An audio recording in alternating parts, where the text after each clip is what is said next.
Et puis un jour, tu rencontres un homme qui te raconte comment sa dernière histoire l'a détruit. Il te raconte comment son ex était toxique.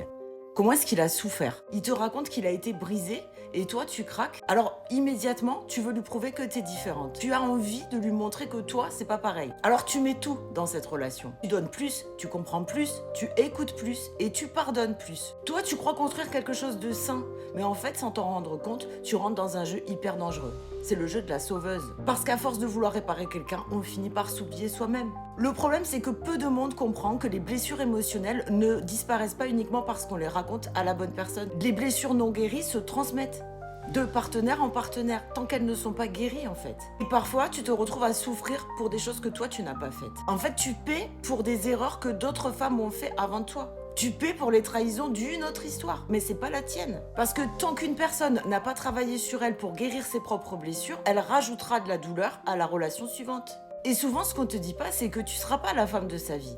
Tu seras son projet de guérison.